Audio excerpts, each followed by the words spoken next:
Story जो है actual में स्टोरी नहीं है, ये आप बीती है, बिल्कुल, जो बहुत समय तक बीतती रही है।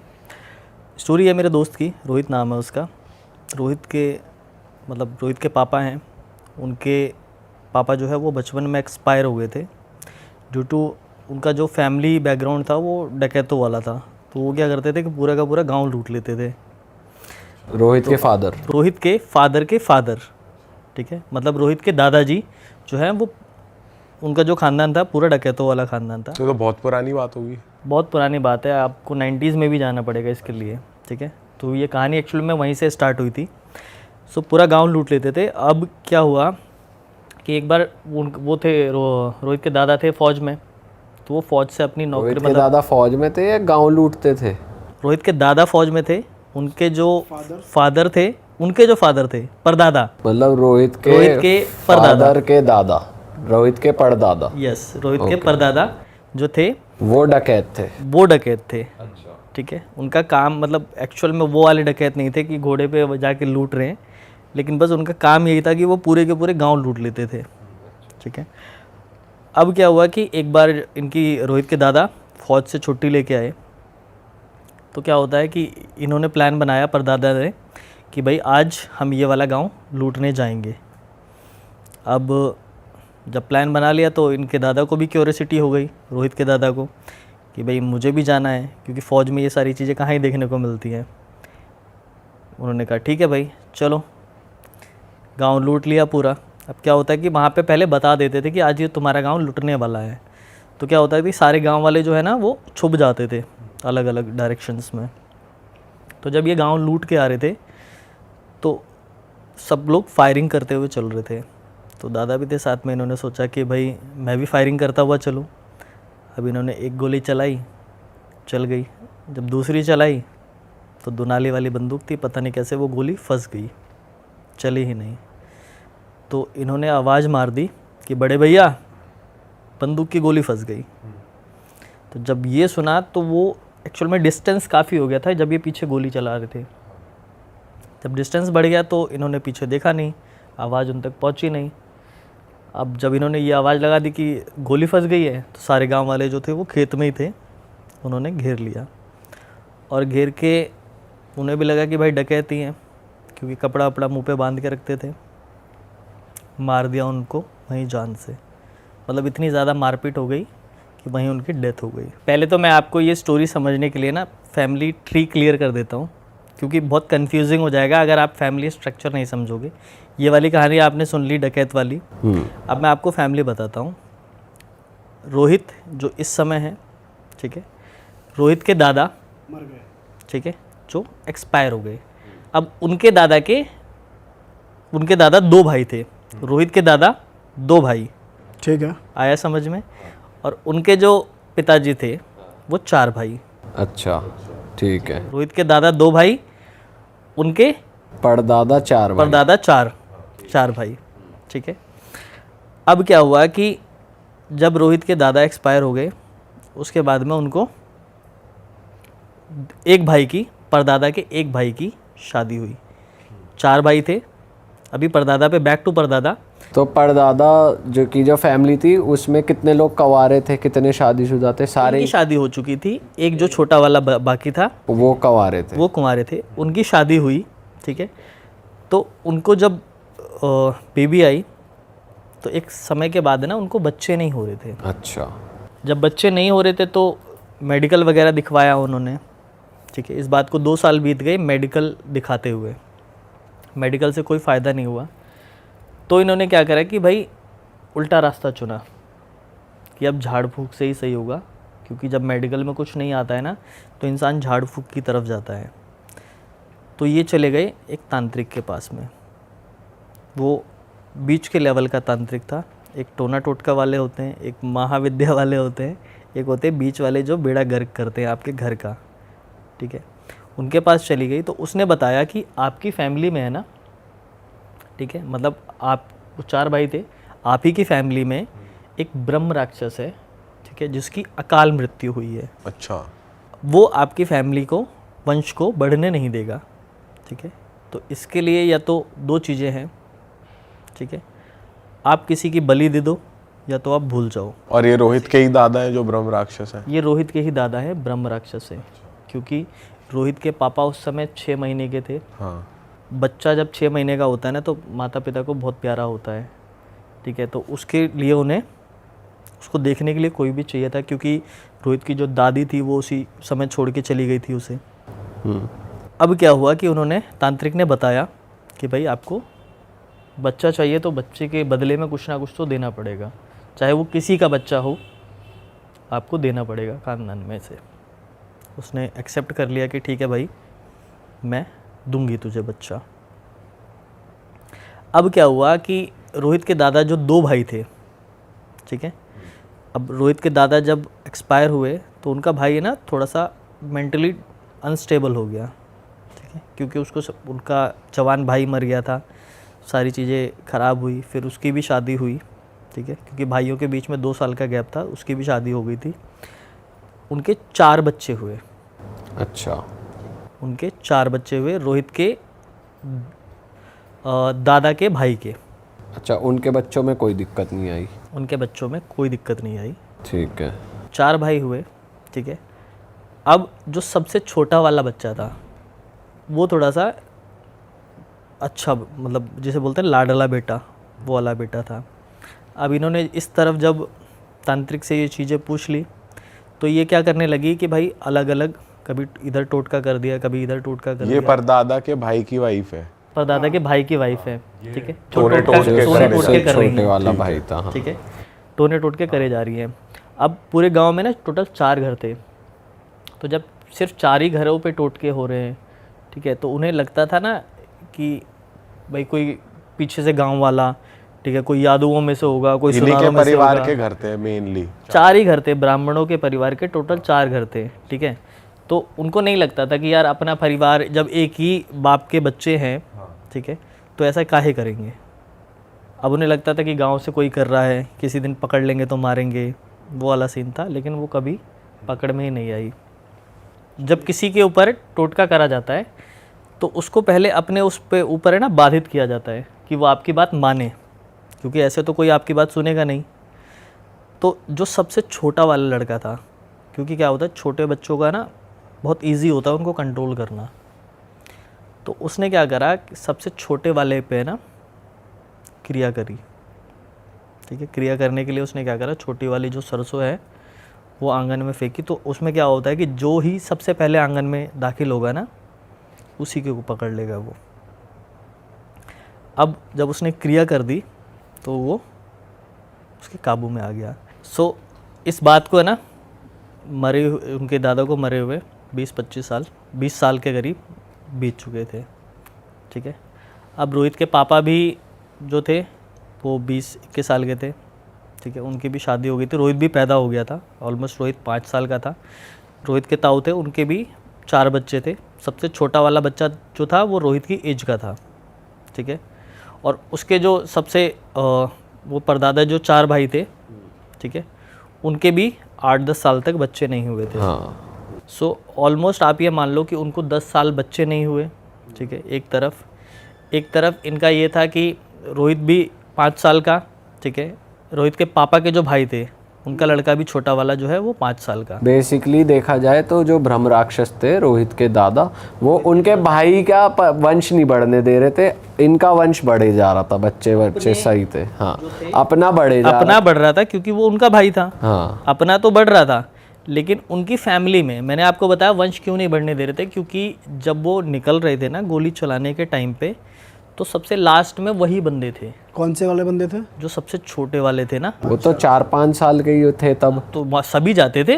अच्छा, बच्चे भी जाते थे भाई, पूरा गांव ही जाता था लूटने के लिए, ठीक है। सबको लेके जाते थे, ठीक है, क्योंकि सबको वो क्यूरियोसिटी थी कि भाई हमें भी ये डकैती देखनी है। अच्छा। आप मानोगे रोहित ने भी है ना, ठीक है, ये चीज़ें देखी हैं।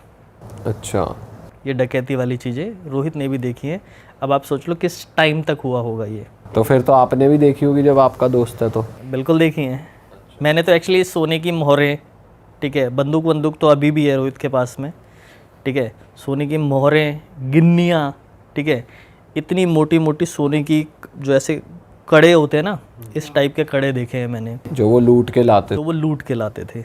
ठीक है, एक्चुअल में ऐसे गहने होते हैं। ठीक है, हमें नहीं लगता था ऐसे गहने होते हैं। सो अब बैक टू स्टोरी। यहाँ पे क्या हुआ कि उन्होंने कुएं पे रोहित और रोहित के दादा के जो भाई था उनका लड़का छोटा वाला, ठीक है, दोनों नहा रहे थे। जब दोनों नहा रहे थे तो उधर से ना जो परदादा के सबसे छोटे वाले परदादा की वाइफ थी वो आती है। उन्होंने उस छोटे वाले लड़के पे क्रिया कर रखी थी। ठीक है, ओमे नाम था उसका, ओमे नाम था उसका। ओमे और रोहित कुएं के पास ओमे नहा और रहे रोहित थे। कुएं के पास में नहा रहे थे। अब क्या हुआ कि उन्होंने ओमे को वश में करने के लिए ना, ओमे सबसे छोटा वाला था, उसको वश में करने के लिए ना उनके घर में राई वाली सरसों फेंकी थी। तो आंगन में क्या होता है, जब आप एंट्री करोगे ना, पहला जो बंदा कदम रखेगा उसी को काबू में आ जाएगा, वश में आ जाएगा वो। अब ओमे और रोहित जब नहा रहे थे ना कुएं पे, तो वो आती हैं कुएं पे, सर पे हाथ रखती है। ठीक है, एक शब्द बोलती है कि बेटा आज तुझे जाना पड़ेगा और तेरा समय आ गया है। अब क्या होता है, ये सुन के ना रोहित को अजीब सा लगता है कि दादी देख लेंगी, बोलेंगी कुएं पे नहा रहे हो अकेले। तो रोहित क्या होता है, वापस आ जाता है घर की तरफ। रोहित जैसे ही घर में एंटर करता है, बाहर से वो गायब। अच्छा, ओमे गायब।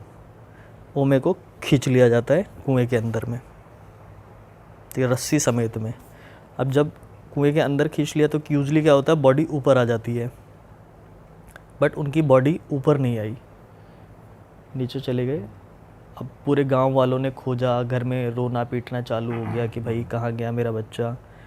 अगले दिन उनकी बॉडी ऊपर आती है, फिर निकाला कुएं में कूद के लोगों ने, ठीक है, दफनाया वफनाया। जब उनके बच्चे को बलि दे दिया ना, तो जो सबसे परदादा की जो वाइफ थी रोहित के, उनको क्या था बच्चा? उनको फिर बच्चा हुआ थोड़े टाइम बाद में।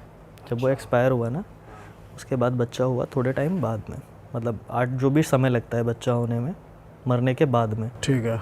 बच्चा हुआ तो जब वो बच्चा भी धीरे धीरे बड़ा हुआ, रोहित भी बड़ा हुआ, ठीक है, रोहित भी हो गया 13 साल का, उनका बच्चा भी हो गया ऑलमोस्ट 8-9 साल के आसपास का।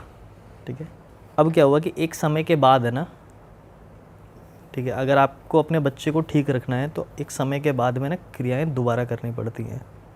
चाहे आपने वशीकरण करा हो, चाहे आपने कोई सी भी क्रिया करी हो, एक समय के बाद में ना आपको रिपीट करना पड़ेगा, नहीं तो वो आपके ऊपर बैकफायर करेंगी। और उनको थोड़ा सा ना शौक भी हो गया था इस चीज़ का, लोगों को परेशान करने वाला। कई बार क्या होता है ना कि जब आपको ईज़िली चीज़ें मिल जाती है ना, एक तो बहुत कठिन रास्ता होता है कि आपको बहुत मेहनत करके चीज़ें मिली हों, और एक होता है कि जब आपको बहुत ईज़िली मिल जाए तंत्र की मदद से। तो उनको लगने लग गया था कि अगर मैं किसी के ऊपर भी टोना टोटका करूँगी तो मेरा काम हो जाएगा, मेरा घर बच जाएगा, अच्छा, सारी चीज़ें सही हो जाएंगी। अब उन्होंने क्या करा, रोहित के ऊपर तंत्र करने का कोशिश करा। ठीक है, क्योंकि रोहित क्या था कि उसके एक ही बेटा था, ठीक है, उसका, क्योंकि उसको पता लग गया था कि ये जो ब्रह्म राक्षस है इसका काम ख़त्म हो गया ऑलमोस्ट, क्योंकि अब इसका बेटा बड़ा हो गया, उसके बेटे के बेटा हो गया, तो एक समय के बाद में आत्मा का टाइम पूरा हो जाता है धरती पे और उसको जाना पड़ता है। कि अब उनको लग गया कि भाई इसका समय पूरा हो गया है, अब क्या ही मेरा बिगाड़ लेगा ये। तो उन्होंने सोचा कि अब रोहित को परेशान करती हूँ। ठीक है, बट डायरेक्टली क्या होता है कि आप दूर से किसी के ऊपर तंत्र नहीं चला सकते, जब आप पास में होगे तभी चलेगा। कि ऐसा नहीं है कि मैं यहाँ बैठ के अंबानी के ऊपर कोई क्रिया कर दूँ, तो नहीं होगी, उसके पास में मुझे जाना पड़ेगा, क्योंकि क्रिया करने के लिए भी चीज़ें चाहिए होती हैं, एटलीस्ट सर का बाल चाहिए होता है या कुछ भी चीज़ें चाहिए होती हैं। तो रोहित की मम्मी जो है ना वो गांव में रहती थी, ठीक है, तो उन्होंने क्या करा कि उन्होंने सोचा कि भाई डायरेक्टली तो मैं रोहित को परेशान नहीं कर सकती, रोहित के मम्मी के थ्रू करती हूँ। तो उन्होंने रोहित की मम्मी को घर में बुलाया, अपने बात करी। तो रोहित की मम्मी को भी नहीं पता था कि ये कौन ही ध्यान देता है यार कि अपने घर की औरत इन सारी क्रियाओं में रहेगी। हालांकि थोड़ा थोड़ा अंदेशा था, ठीक है। तो रोहित के पापा वापा मना करते थे कि भाई अमावस के समय पे ना इनके घर में मत जाया करो, ठीक नहीं है जाना। बट लोग नहीं मानते थे, चले जाते थे। अब क्या करा कि उन्होंने सारी जो उनके पास क्रियाएं थी, ठीक है, वो उन्होंने उतार के अपने ऊपर से हटाने के लिए कि भाई अब मेरा काम हो गया है, ख़त्म करते हैं इसको, उन्होंने डाल दी रोहित की मम्मी पे। कैसे? ठीक है, एक उतारा करना होता है जिसे बोलते हैं वैसे यहाँ की मॉडर्न लैंग्वेज में बोलें तो बोलते हैं शमशान लांग जाना, ठीक है। तो ऐसे ही होली का समय था, ठीक है। तो सबसे पावरफुल होती है होलिका की राख, ठीक है। हमारे यहाँ ना जब होली जलती है तो बहुत टाइम तक जलती है, मतलब 3-3 4-4 दिन जलती है। यहाँ तो क्या हुआ कि आग लगा देते हैं, बस 2 घंटे जलेगी और ख़त्म हो जाएगी। वहाँ पे 4-4 दिन तक होलिका जलती रहती है, ठीक है। तो उसकी राख कहते हैं इतनी पावरफुल होती है कि अगर किसी के ऊपर फूंक दो ना तो वो कंट्रोल में आ जाता है। तो उन्होंने क्या करा कि भाई घर में बुलाया और जो चीज़ें थी, क्योंकि अनजाने में ही करी जाती हैं ये चीज़ें, खाने वाने में मिक्स कर खाने वाने में उन्होंने दे दिया। अब क्या हुआ कि जब रोहित की मम्मी आ गई कंट्रोल में, रोहित की मम्मी के ऊपर है ना ये सारी चीज़ें अटैक करने लग गई। ये रोहित के सामने की बात है, मैंने भी देखी है। जब यहाँ वो दिल्ली में वापस आई, ठीक है, तो उनके ऊपर ना बहुत तेज़ी से जैसे दौरे वाले अटैक होते हैं ना, बहुत दौरे वाले अटैक पड़ते थे। मैंने खुद ने देखा है कि उनको ना जब ये सारी चीज़ें आती थी, जैसे उनके अंदर से कोई बोल रहा है, ठीक है, तो वो चिल्लाने लगती थी पूरे कमरे में, पूरा एरिया मतलब ऐसे खौफ में आ जाता था कि भाई क्या ही हो गया है। उनके ऊपर क्या अलग अलग आत्माएं आती थी क्या? उनके ऊपर अलग अलग आत्माएं आती थी। मतलब एक तो क्या होता है ना कि जब आपके ऊपर है ना ऐसी ब्रह्म राक्षस जैसी चीज़ें होती हैं जो आपको परेशान कर रही होती हैं, तो ये क्या करती हैं कि आपको मंदिर में भी जाओगे ना तो मंदिर में इनको फ़र्क नहीं पड़ता। आप ब्रह्म राक्षस को हनुमान चालीसा पढ़ के सुनाओगे, वो सुन लेगा, कोई फ़र्क नहीं पड़ेगा। तो लेके गए, सिद्धदाता आश्रम है फरीदाबाद में। सिद्धदाता आश्रम में भी, वहाँ भी थोड़ी सी चीज़ें ख़राब हुई, वही चिखम चिल्ली वाली, ठीक है। मेरे को तो अभी खैर वो ड्रामा लगता है, ठीक है, लेकिन वो चीज़ें होती थी पहले, हुई बहुत सारी चीज़ें। फिर किसी ने बोला कि भाई आप बालाजी चले जाओ, ठीक है, यहाँ वहाँ पे जाके ठीक हो जाओगे। लेकिन क्या होता है ना कि जब ब्रह्म राक्षस या ऐसी जिन्नात विन्नात अगर आपको पकड़ता है ना, तो ऐसे मंदिरों में भी ठीक नहीं होते हैं अगर आपको सही सॉल्यूशन नहीं मिलेगा तो यहाँ पे लेके आए, वहाँ पे भी ठीक नहीं हुए। मतलब जाते थे, ठीक हो जाते थे, एक नॉर्मल टाइम तक रिलीफ मिलता था, लेकिन वो फिर से बैकफायर करता था। तो ब्रह्म राक्षस उनको परेशान करने की बजाय इनको करता था परेशान। वही ब्रह्म राक्षस था दादा वाले? नहीं। ये नई एंटिटी छोड़ दी। इन्होंने क्या होता है, जब बलि देते हैं ना किसी की, ठीक है, तो बलि में भी नेगेटिव ऊर्जा जो है वो जागृत करते हैं। ऐसे कोई किसी की बलि थोड़ी ले लेता है, ठीक है। जब बलि देके आप किसी बच्चे को मरवाओगे ना, तो वो बच्चा भी आपके नेगेटिव एनर्जी के कंट्रोल में आता है, ठीक है। अब बहुत सारी आपने आजकल कहानियाँ सुनी होंगी, कच्चा कलवा, ठीक है, कलवा पवन। तो कच्चा कलवा यही होता है कि बच्चा जो होता है, छोटा बच्चा, उसकी जब बलि दी जाती है तो उसको कच्चा कलवा कहते हैं, ठीक है। और ये बहुत ही ख़तरनाक एनर्जी होती है, जिसको अगर आपने कंट्रोल कर लिया तो आप किसी के भी है ना मारण शक्ति वगैरह ये सारी प्रयोग कर सकते हो। अब उन्होंने क्या करा कि रोहित की मम्मी के ऊपर ये सारी चीज़ें करी। मैं एक बार की आपको कहानी बताता हूँ। सामने था मैं, बिल्कुल एकदम से है ना, रोहित की मम्मी बैठी मतलब ऐसे कुर्सी पे बैठी हैं, ऐसे पीछे अपने आप को, जैसे उन्होंने ना कोई खींच रहा हो पीछे की तरफ, ठीक है, हुई, और सर ऊपर, ठीक है, और आंखें जैसे होते हैं ना वैसे पूरी पलट जाती हैं, वैसे पलट गई, और वो लंबी सांसें, ये वाली सांसें। सामने था मैं, तो रोहित ने बोला कि यार गलत हो रहा है ये, ठीक है, किसी को बुला, पापा को फ़ोन कर, कुछ भी कर, ठीक है। तो मैंने बोला भाई फ़ोन कर अपने पापा को। उसने फ़ोन किया अपने पापा को। पापा ने बोला कि ठीक है मैं शाम को आके देखता हूँ, अभी कुछ मत करना, गंगा जल वगैरह छिड़क दो और नॉर्मल हो जाएंगी। ठीक है, गंगा जल वगैरह छिड़का, 2 मिनट के लिए शांत हो गई। ठीक है, और फिर से वही वाले हालत। तो वहीं पे ना एक मिस्त्री था, ठीक है, घर के बाहर कंस्ट्रक्शन का काम चल रहा था, मिस्त्री था, वो ये सारी चीज़ें देख रहा, भाई किस बात की चिल्लम चिल्ली हो रही है घर में, क्योंकि बहुत तेज़ तेज़ आवाज़ें कर रही थी वो। आया तो वो टोना टोटका वैसे झाड़ा फूक करने वाला बंदा था। ठीक है, तो वो उसको देख के ना और तेज़ी से चीखने लग गई। तो उन्होंने क्या करा कि इनको है ना बांध दो, नहीं तो ये किसी को नुकसान कर देंगी। तो उनको ना खाट थी रोहित के घर में एक, जो पट्टे वाली खाट होती है ना, उस पर बांध दिया, और नारियल वाली रस्सी होती है ना, नारियल वाली रस्सी से दोनों पैर बांध दिए। ठीक है, और दोनों हाथ बांध दिए। ठीक है, आप नारियल वाली रस्सी तो छोड़ो, आप लट्टू की रस्सी भी ना ऐसे करके तो कभी कोई नहीं तोड़ सकता, चाहे कोई कितना भी जिम कर ले। ठीक है, आंखों देखी बात है मेरी, नारियल वाली रस्सी है ना यूं करके टूटी है, जैसे रेशम का धागा होता है ना, ऐसे करके टूटा है रेशम का धागा। मतलब जान भी नहीं लगाई उन्होंने, हल्का सा जान ही ऐसे नहीं लगाई। ठीक है, जब एकदम से आते, जब उन्हें कोई बांध देता है ना तो और क्रोध में आते हैं। ठीक है, ऐसे रस्सी तोड़ी। ठीक है, और एकदम से उठ के बैठ गई। ठीक है, और उसको पकड़ लिया जो वो आया था मिस्त्री झाड़ फूक करने वाला। क्योंकि क्या होता है ना कि जब शक्ति ज़्यादा पावरफुल होती है ना, तो इन छोटे मोटों को समझती नहीं है कुछ। पकड़ा, ठीक है, उसके बाद वो भाग गया, और यह बिल्कुल आंखों देखी बात है, भाग गया। अब इसी के साथ साथ रोहित के ऊपर भी कुछ चीज़ें दुष्प्रभाव करने लग गई थी इसका।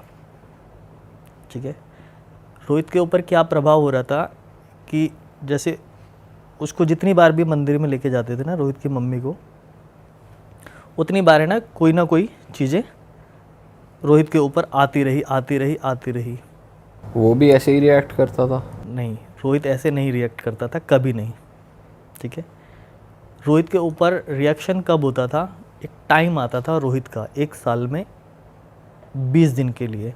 अच्छा। और वो 20 दिन का समय था, जैसे ही पहला दशहरा ख़त्म, मतलब दशहरा ख़त्म हुआ, जैसे अभी नवरात्रे चल रहे हैं, नवरात्रे के 9 दिन ख़त्म हुए, विजयदशमी हुई, विजयदशमी के अगले दिन से उसका काल योग चालू हो जाएगा। हर साल वो उसी टाइम पे? हर साल वो उसी टाइम पे। और होता क्या उसके साथ इस टाइम पे? मैं बता रहा हूँ आपको, जैसे ही वो 20 दिन बीतेगा ना, तो उसके ऊपर है ना, जैसे अभी मैं बिल्कुल नॉर्मल हूँ, ठीक है, बिल्कुल नॉर्मल रहेगा, फिर अपने आप को मारने लगेगा, अपना सर मारने लगेगा दीवार में। ठीक है, अपने आप को नुकसान पहुँचाएगा, अपने आप को मारने की कोशिश करेगा। ठीक है, और अपने आप को मारने की कोशिश वो वहाँ से करी गई थी। एक्चुअल में जो रोहित की मम्मी के ऊपर करा गया था ना, वो था रोहित के लिए। ठीक है, लेकिन रोहित पे अटैक नहीं कर रहा था वो। तो इसलिए जब बिल्कुल पीक समय होता है ना, ये वाला जो 20 दिन होते हैं ना, ये वाले अमावस्या के टाइम वाले, ये बहुत हार्ड दिन होते हैं जब तक दिवाली ख़त्म नहीं हो जाती है। तो इन 20 दिनों में ना उसके ऊपर बहुत ज़्यादा इम्पैक्ट होता था। घर में बांध देते थे, उसको निकलने नहीं देते थे। ठीक है, किसी से मिलना नहीं, कुछ नहीं, नॉर्मल काम धंधा करता है बंदा, बहुत सही है, सारी चीज़ें ठीक है। लेकिन जैसे ही ये 20 दिन आएंगे ना, पागल हो जाएगा, फिर आप उससे मिल नहीं सकते हो, कुछ नहीं कर सकते हो, और उस 20 दिनों के बीच में उसके मम्मी के ऊपर कुछ नहीं होगा। सारा इम्पैक्ट रोहित पे होएगा? सारा इम्पैक्ट 20 दिन में रोहित पे होगा, और 20 दिन जैसे ही ख़त्म होंगे वो फिर से इम्पैक्ट उसके ऊपर आ जाएगा। टाइम बीत गया ऐसे करते करते करते करते पूरा, मतलब आप देखोगे ना, रोहित के चिक्स पे निशान है, ऐसे गाल फटे हुए हैं। ठीक है, हाथों में फटा हुआ है पूरी, आप बैक देखोगे ना पीठ पे भी, तो ऐसे ऐसे black black black black dot dot dot dot ऐसे हो गए हैं उसके चलते। अब चीज़ें इतनी ज़्यादा बिगड़ गई ना कि उन्होंने क्या करा, छोड़ दिया ये सारे कि भाई अब जो होगा गांव जाएंगे। गांव में एक हैं, हम रोहित के गांव में बाबा हैं, बहुत बड़े तांत्रिक हैं, उनके पास में दिखाएंगे, जिन्हें लोग गुरुजी कहते हैं। तो ऐसे ही है ना, उनके घर के बगल में एक बंदा था, यूजुअली ड्राइवर था वो। ठीक है, लेकिन उसको है ना इन सब चीज़ों में ना बहुत ज़्यादा ज्ञान था। अच्छा। रोहित के लिए तो खैर वो उसने भगवान वाला काम किया ख़त्म करने के लिए। उसने ऐसे ही देखा, बैठा था नॉर्मली, यूजुअली घर में बैठे रहते, चाय वाय पी रहे होते हैं, और फिर से स्टार्ट हुआ। ठीक है, क्योंकि जब क्या होता है ना कि आप अपने से बड़े चीज़ों को देखते हो ना तो अटैक होने लगता है। उसने देखा तो उसने बोला कि आप एक काम करो, मेरे घर पे लेके आओ, ठीक है, 3-4 दिन बाद में मैं देखूंगा कि क्या चीज़ है। ये गांव की बात है? ये यहाँ की बात है। अच्छा, ये यहाँ की बात है। उन्होंने तो डिसाइड कर लिया था क्योंकि यहाँ पे ठीक ही नहीं हो रहा था, ठीक है, कि इसको ठीक करेंगे। तो वही जो मैंने बताया बंदा था, जो ड्राइवर था, यहीं की बात है। और इतने टाइम से जो परदादा के भाई की वाइफ है उस पे कुछ नहीं हो रहा था? वहाँ सब कुछ नॉर्मल था। उसने तो अपनी सारी चीज़ें यहाँ ट्रांसफ़र कर दी थी, ठीक है। रोहित की मम्मी को ही बार बार अटैक पड़ रहा था, ठीक है, या तो रोहित की मम्मी को पड़ता था, नहीं तो 20 दिन के गैप में रोहित के ऊपर होता था। और रोहित सबसे ज़्यादा इन्फिनिटी लेवल एक्चुअल में रोहित के ऊपर था, परेशान, क्योंकि जो एक्चुअल मोटिव था ना उसका, वो उसको परेशान करना था, रोहित को परेशान करना था, रोहित को ख़त्म करना था। जो ड्राइवर था ऐसे ही घर पे चाय पी रहा था रोहित के, तो रोहित ने बोला कि आप मेरे पास आइएगा, ठीक है। ड्राइवर ने बोला? ड्राइवर ने बोला कि आप मेरे पास आना, मैं देखता हूँ एक्चुअल में प्रॉब्लम क्या है। उससे पहले कि आपको एक बात बताता हूँ, रोहित ने अटेम्प्ट टू मर्डर भी उन 20 दिनों के बीच में ट्राई कर लिया था। अटेम्प्ट टू मर्डर कैसे? उसको ना घर के, जैसे आपका घर है, ठीक है, कमरा है, उस पे कमरे में ना ब्लैंक कमरे में बंद करके रखते थे उसको 20 दिन के लिए, ठीक है, वो जो वाला समय था 20 दिन वाला। और कमरे के साथ में ना खुलते गेट खुलते ही बालकनी है, उसका छोटा वाला भाई खड़ा था, ठीक है। उसको ना खिड़की से ना हाथ डाल के, ऐसी जंगला लगा हुआ था, खिड़की से हाथ डाल के उसका भाई खिड़की के पास खड़ा था। उसने पकड़ा भाई को, हाथ डाल के एकदम से उसको, छोटे वाले भाई को, और छत से फेंक दिया उसने, ठीक है। और उसको ये भी नहीं पता कि जिस भाई को वो इतना मतलब प्यार करता है वो उसको छत से फेंक रहा है। और उसे होश ही नहीं रहता था उस टाइम पे? याद ही नहीं था उसको एक्चुअल में। उसको उन 20 दिनों में तो याद रहता था जो वो कर रहा है, ठीक है। और ये उसको बहुत खुशी देता था। उसकी सिस्टर थी, ठीक है, वो जब उसने खाना देने जा रही थी, मतलब उसको ऐसे देते थे ना, पागलों की तरह खाना दे रहे हैं ना, कोई पागल खाने में बंद कर दिया तो उसको पागलों की तरह खाना दे रहे हैं। तो जब उसको खाना देते थे ना तो ऐसे पकड़ाते थे उसको नीचे से, ठीक है। तो सिस्टर ने ना ऐसे हल्का सा गेट खोल के खाना पकड़ाया, उसने हाथ पकड़ा और चेहरा जो होता है ना यहाँ से यहाँ तक नोच दिया उसने पूरी सिस्टर का, यहाँ से अरे भाई साहब, पूरा ये चेहरा फाड़ दिया। और मतलब हाथों में ना उसके, क्योंकि 10 दिन से बंद कर रखा था, उसके नेल्स भी ना बड़े बड़े हुए थे, ठीक है, पूरा चेहरा ऐसे छील दिया। और इसके बाद में ना मतलब इतनी खुशी से हंस रहा था कि जैसे उसने बहुत अच्छा काम कर दिया हो। उन्होंने बाद में, ड्राइवर ने बोला कि आप आओ मेरे घर में, मैं देखता हूँ। तो रोहित के पापा को बोला कि भाई आप ना एक दारू की बोतल लेके आओ और लड्डू वगैरह और 21 रुपए का चढ़ावा, ठीक है। तो लेके गए भाई चढ़ावा वगैरह। कहाँ रहता था ड्राइवर? दिल्ली में ही? दिल्ली में ही, उसके घर से थोड़ी सी दूरी पे गए उसके पास में। तो एक्चुअल में ड्राइवर को है ना उसकी बीवी ने उसकी शक्तियाँ ट्रांसफ़र करी थी। अच्छा। उसकी बीवी थी तांत्रिक, उसने तंत्र छोड़ा तो अपने पति को सिखा दिया था, लेकिन वो लोग यूज़ नहीं करते थे किसी को। ऐसा नहीं है कि वो प्रॉपर प्रोफेशनल तांत्रिक थे, किसी को देख लिया, किसी को ये कर दिया, पैसे ले लिए, वो वाला सिस्टम नहीं था उनका। बट उन्होंने देखा कि हाँ भाई बंदे परेशान रियल में बहुत ज़्यादा परेशान है, जिसका बच्चा ऐसा हो गया है कि मरने जैसी नौबत आ गई है, तो देख लेते हैं, अगर हमसे हो पाएगा तो करेंगे। उन्होंने गारंटी नहीं लिया था कि भाई हम आपको ठीक करेंगे, उन्होंने कहा था कि भाई अगर हो पाया तो देख लेंगे, नहीं तो राम भरोसे है, जो चल रहा है वो चल ही रहा है। लेके गए भाई वहाँ पे। उन्होंने ना जब उनको बिठाया, रोहित की मम्मी को, ये 20 दिन के बाद वाली की बात है, रोहित की मम्मी को बिठाया। उसके बाद में ना जैसे रोली का ऐसे ना गोल वाला चक्कर बना दिया उनके किनारे किनारे, ठीक है। वैसे दिए भी या नहीं जलाए, सिर्फ रोली का उन्होंने चक्कर सा बना दिया कि आप इसी के बीच भीतर में बैठना है आपको। एक बोतल रखी थी, कांच की बोतल थी, ठीक है, उसमें गंगा जल रखा हुआ था, सिर्फ इतना ही था, ठीक है। रोहित के पापा जो दारू की बोतल और लड्डू लेके गए थे वो रखा। उन्होंने जब मंत्र पढ़ना चालू किया ना, ठीक है, सिर्फ एक नॉर्मल उसके बाद में मंत्र पढ़ना चालू किया, उसने बोला कि पहले दिया जला। किसने बोला? रोहित की मम्मी ने। और रोहित कहाँ था इस टाइम? रोहित को भी वहीं कहीं बैठा रखा रोहित था? वहीं बैठा हुआ था, ठीक है, लेकिन उस समय रोहित के ऊपर वो एनर्जी नहीं थी, उसकी मम्मी के ऊपर थी। उसकी मम्मी के ऊपर थी।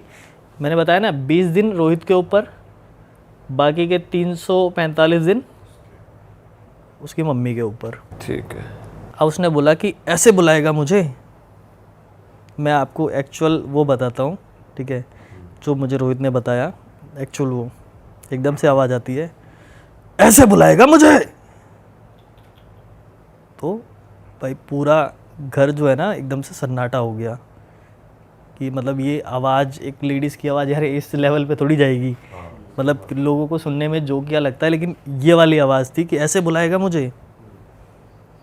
दिया तो जला एटलीस्ट। तो उन्होंने एक दिया जलाया, ठीक है, प्रार्थना की। वो थोड़ा भोजपुरी है तो अगर मैं उनकी टोन बताऊं तो उन्होंने बोला महाराज की लेबो, वो अपनी भाषा में भोजपुरी में, महाराज की लेबो, सब कुछ तो हम दे छी, ये वाली लैंग्वेज थी कि आपको दारू भी मिल रही है, आपको प्रसाद भी मिल रहा है, ठीक है, आपको क्या चाहिए, क्यों आप परेशान कर रहे हो उनको। उन्होंने बोला कि मेरा काम है इसके वंश को मिटाना, ठीक है, और अगर तू रोक ले तो रोक ले, ठीक है, नहीं तो मैं उसको लेके जाऊंगी, ये जो बैठा है रोहित को लेके जाऊंगी। अब ये सुन के भाई इतनी हालत ख़राब थी रोहित की, ठीक है, कि समझ में नहीं आ रहा था, उसके पापा को भी समझ में नहीं आ रहा था कि भाई क्या करें, ठीक है। तो उसकी जो आंटी थी उन्होंने बोला आप रिलैक्स करो, हो जाएगा। उसके बाद उन्होंने भाई उसी बोतल में से गंगा जल वगैरह निकाला, ठीक है, छिड़का, जो भी मंत्र उन्होंने पढ़े, आई डोंट नो क्या मंत्र थे, ठीक है। उन्होंने बोला कि तू मुझे निकाल तो देगा इसके शरीर से, लेकिन इसको रोक नहीं पाएगा तू, इस वाली आवाज़ में थी, ठीक है, कि तू निकाल तो लेगा मुझे लेकिन रोक नहीं पाएगा। जैसे ही उन्होंने ना ये मंत्र पढ़ा, शांत हो गई, नीचे फेस नीचे चला गया। उन्होंने उसके बाद में ना रोहित की मम्मी की यहाँ पे हाथ लगाया था, ठीक है, लिटरली ब्लैंक हाथ, आंखों देखी बात है, ब्लैंक हाथ, और यहाँ से ऐसे खींचना चालू किया, एक बाल, दो बाल, जैसे किसी ने ना बालों का ना, जब आप किसी के औरत के बाल काटते हो ना तो गुच्छा सा बन जाता है, ठीक है, ऐसे बालों के पेट से बाहर आ रहे हैं। पेट से बाहर आ रहे हैं, अरे ऐसे लटें पेट से बाहर निकल रही हैं, ठीक है। उन्होंने मतलब इतना जो गुच्छा होता है ना बालों का वो निकला, ठीक है। उसके बाद में उन्होंने जो कांच वाली बोतल थी और उसमें डाल दिया जो गंगा जल था। अब सोचो, एक तो पेट से बाल निकला है, ठीक है, गंगा जल में डालते हुए पहली बार आंखों देखी, पानी लाल होते हुए देखा है, पूरा रेड होते हुए, बाल के डलते ही लाल हो गया। बाल के डलते ही पूरा पानी रेड। फिर उन्होंने उस पर कलावा बांधा, ठीक है, गंगा जल की बोतल पे, ठीक है। उनको बोला, उस समय रोहित की मम्मी बेहोश हो गई थी, ठीक है। उन्होंने बोला आप ले जाओ, सोने दो इन्हें, जगाना मत, जब होश में आ जाएं तो ये नॉर्मल ही रहेंगी। अब ये ठीक है। अब रोहित की मम्मी ठीक है, लेकिन उसके बाद की 2 मिनट की कहानी और है, मैं लूँगा। जब उन्होंने उसको कंट्रोल किया ना उस बंदे ने, ठीक है, उसने बोला था कि भाई निकाल तो रहा है मुझे, संभाल नहीं पाएगा। उस बंदे का अगले दिन ही घर से निकलते उसको गाड़ी आई, उड़ा के चली गई। हालांकि वो मरा नहीं, ड्राइवर जो था मरा नहीं, लेकिन जीने जैसी हालत भी नहीं थी उसकी, क्योंकि क्या होता है ना कि उसको एक जगह विसर्जन या किसी चीज़ को, नेगेटिव एनर्जी को स्थान देना होता है, तो उसने उसको स्थान नहीं दिया था, सिर्फ अपने पास रोक लिया था। मरने जैसी हालत हो गई थी, ठीक है। बेचारा 1 आध महीने हॉस्पिटल में, उसके ऊपर दवाएं भी असर नहीं कर रही थी अच्छा। उसी बंदे के ऊपर। फिर उसकी बीवी जो थी एक्चुअल में वो थोड़ी सी जानती थी इन सब चीज़ों को, हालांकि छोड़ दिया था उन्होंने। फिर उसने ले जाके वो चीज़ें जो हैं दफन करी, ठीक है। उसके बाद में वो उसके ऊपर दवाएं लगनी चालू हुई। इस लेवल का तंत्र था, ठीक है। बाद में फिर क्या हुआ कि रोहित को भी ताबीज़ वगैरह दी गई। हालांकि उसके बाद में थोड़े टाइम बाद में ना उसकी बुद्धि भ्रष्ट हो गई थी रोहित की। कैसे? मतलब वो किसी की नहीं सुनता था। वो तंत्र का ही पार्ट था? वो उसी के थोड़ा सा बहुत माइनर इम्पैक्ट था, लेकिन इम्पैक्ट था। बुद्धि भ्रष्ट थी, था नॉर्मली, लेकिन जैसे आप काम कर रहे हो वो नहीं करेगा, नहीं सुनेगा, ठीक है। आप कुछ भी कह लो उसके कान में कोई फ़र्क नहीं पड़ेगा। फिर उसकी मम्मी ने क्या किया, उसके ऊपर वशीकरण करवाया, ठीक है। उसको लॉन्ग, एक नॉर्मल बंदा है यहीं मीठापुरा, आपने सुना होगा, यहाँ पे उसने करके दिया कि कुछ नहीं करना है, चाय में मिला देना, इस लौंग को डाल के और पिला देना। चाय में डाल के पिलाई, उसके बाद में हौले हौले बैक टू द ट्रैक, सारी लाइफ बैक टू नॉर्मल हुई, ठीक है। और आज का समय है, ठीक है, आज के समय में रोहित पे कोई तंत्र नहीं चलता है, ठीक है, लेकिन जो उसके साथ में चीज़ें हुई ना वो बहुत डरावनी थी। और उसके बाद में आज भी जो उनकी दादी हैं जिन्होंने तंत्र करा था, मैं आपको इसके साइड इफ़ेक्ट बताऊँ ना, उनकी फैमिली में कोई मर नहीं पा रहा है।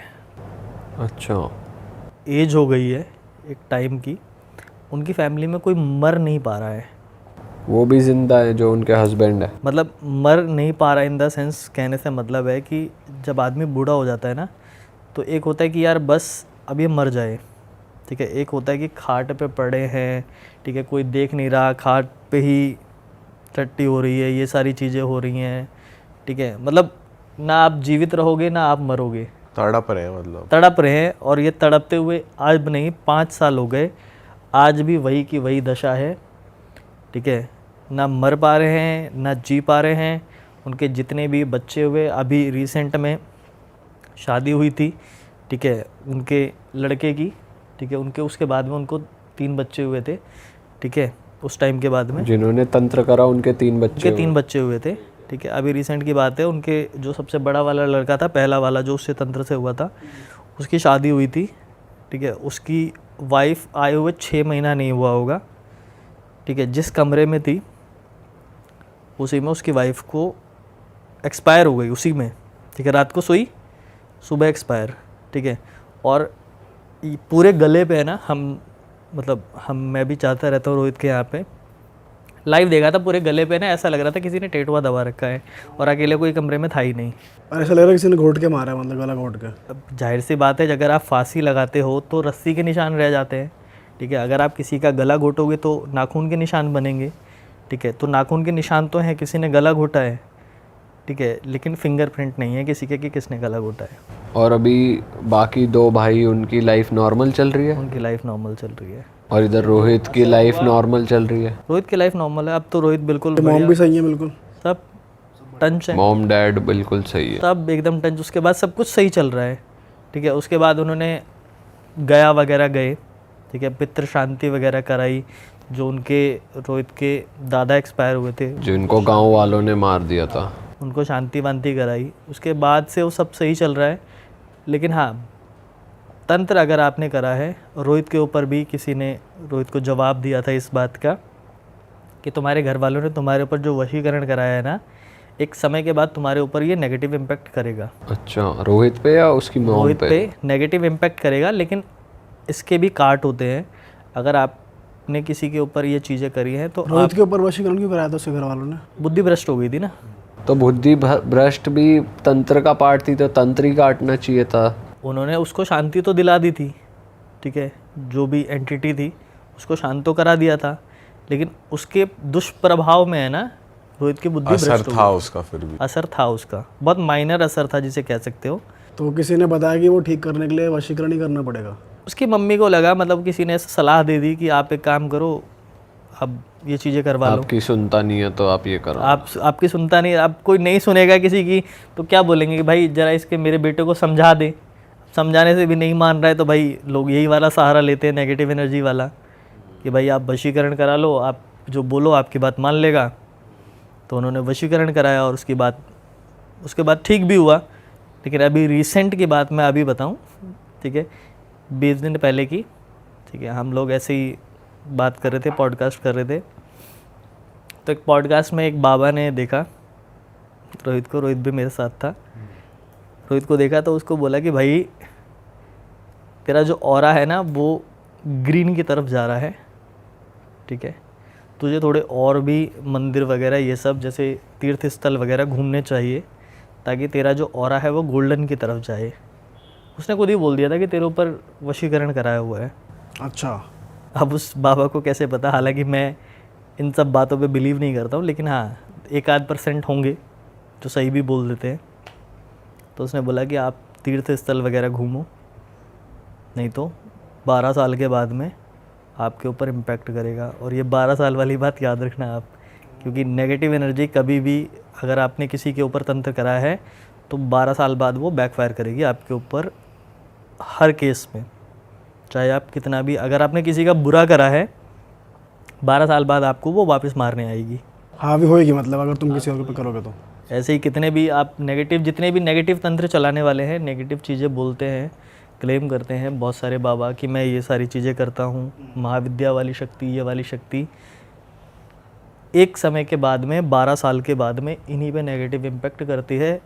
आप लिखित में ले लो, कोई भी बाबा मुझे दिखा दो जो सुखी हो। ये फर्स्ट स्टोरी मेरे को मेरे दिल्ली से एक मेरे सब्सक्राइबर हैं, अभी कुछ ही दिन पहले उन्होंने मेरे को ये स्टोरी भेजी थी, ज़्यादा दिन नहीं हुए हैं, मेरे ख्याल से हफ्ते 2 हफ्ते की बात है। उन्होंने स्टोरी मेरे को भेजी थी और उन्होंने अपना ज़्यादा कुछ पर्सनल डिटेल्स तो बताने को मना किया था, तो मैं बहुत ज़्यादा उनका नाम वाम तो नहीं बता पाऊँगा। लेकिन वेस्ट दिल्ली में उनका घर हुआ करता था और ये ना 2000 के आसपास की बात है। तो अब तो उसकी एज भी काफ़ी हो चुकी है इस लड़के की, लेकिन 2000 में जिस घर में वो रहा करते थे उस घर में कोठी थी, मतलब अच्छा परिवार था, 2 भाई थे, उनके मम्मी पापा थे, सारे रहा करते थे घर के अंदर। तो सब कुछ अच्छा चल रहा था उनकी लाइफ में। उसके पापा किसी ज़माने में फैक्ट्री में जॉब करते थे, लेकिन फिर उनका कुछ ऐसा इतना अच्छा काम चला उनका कि एक पॉइंट के बाद उनकी अपनी खुद की भी 2-3 फैक्ट्रीज हो गई थी, सब कुछ उनका बढ़िया चल रहा था। और उस घर में, जिस घर में उनके साथ ये सब इवेंट्स हुए थे, उस घर में रहते हुए भी उनको 10-12 साल हो चुके थे और सब कुछ बढ़िया चल रहा था उनका। फिर क्या हुआ, 2000 के आसपास में उस लड़के का जो बड़ा भाई था ना, उसकी शादी की एज हो गई थी। तो उसके पापा ने बोला कि भाई अब लड़के की एज तो हो ही रही है और सब कुछ अच्छा चल रहा है घर पे, तो इसके लिए एक लड़की ढूंढ ली जाए। तो उसकी शादी करवाने के लिए रिश्ता वो ढूंढने लग गए।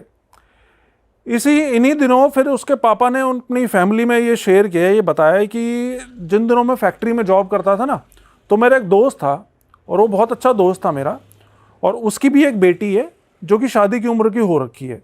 और मैंने उसकी बेटी को देखा हुआ, बहुत सुंदर लड़की है, और फैमिली का, उसके परिवार का तो हमें पता ही है, बहुत अच्छा परिवार है। तो क्यों ना एक बार वहाँ चलते हैं उनसे मिलने, तुम लोग भी देख लो, अगर सब कुछ ठीक ठाक रहा तो फिर वहीं रिश्ता कर देंगे। तो उसके घर वाले तैयार हो गए, ठीक है पापा कह रहे हैं तो एक बार चलते हैं हम। तो उसी संडे को ये सारे उनके घर जाने को तैयार हो गए, उस जो इनके फ्रेंड का घर था।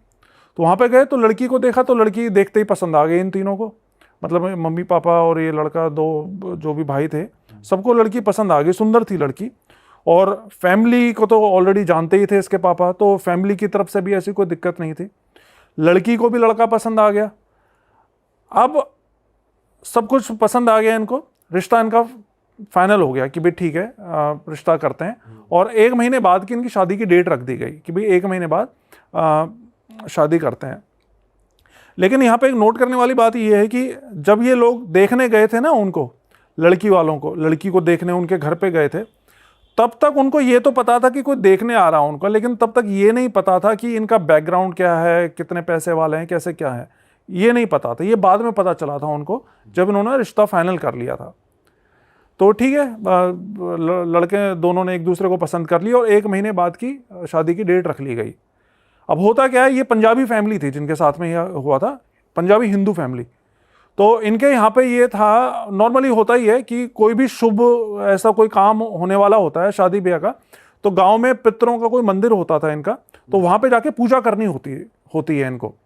तो उन्होंने बताया कि इनके भी पंजाब में कोई जगह का नाम नहीं बताया, वहाँ पे इनके गांव में इनके पितर का कोई मंदिर था, तो वहाँ पे जाके प्रसाद चढ़ाना, कढ़ाई वढ़ाई करते हैं, हर फैमिली में हर उसमें अलग अलग हिसाब होता है। तो इनका भी था कि वहाँ पे पूजा करके आनी है और उनको कुछ चढ़ा के आना है। तो शादी से करीब 15 दिन पहले का इनका बना प्रोग्राम कि भाई गाँव चलते हैं और वहाँ पे प्रसाद चढ़ा के आते हैं। तो ये तीनों ही जाने वाले थे, ये इसकी मम्मी, इसके पापा और वो लड़का जिसकी शादी होने वाले थे। लेकिन बाई चांस की बात है कि जिस दिन इनको जाना था उसे 1 दिन पहले इनकी खुद की फैक्ट्री, तो उसमें कोई काफ़ी अच्छा खासा इनका ऑर्डर आ गया था, तो उसके पापा नहीं जा सके वहाँ पे पंजाब में इनके गाँव में। तो ये तीनों माँ बेटे चले गए अपना कार से वहाँ पे। तो उन्होंने जाके अपना पूजा वूजा की तैयारी करी, लेकिन अगले दिन जिस दिन पूजा होने वाली थी उस दिन सारी तैयार हो चुकी थी, तो इसके पापा भी काम वाम खत्म करके वहाँ पे पहुँच गए पूजा के टाइम पे। अब वो पहुँच तो गए, लेकिन ये लड़का बताता है कि जब पापा वहाँ पे पहुँचे ना, तो हम ये देख रहे थे कि पापा का चेहरा उतरा सा हुआ है, बड़ा मायूस से हो रखे हैं वो, जबकि इतनी खुशी का माहौल था, मतलब रिश्तेदार वगैरह सब आ रखे थे, सब खुश थे कि लड़के की शादी होने वाली है, और फैमिली का पहला बच्चा था, वो इनका पहला लड़का था जिसकी शादी होने वाली थी। तो नेचुरल सी बात है, बड़ी धूमधाम से करते हैं ऐसे। तो इन्होंने फिर, लेकिन उस टाइम पे ज़्यादा कुछ नहीं पूछा, इन्होंने पूजा वूजा करी।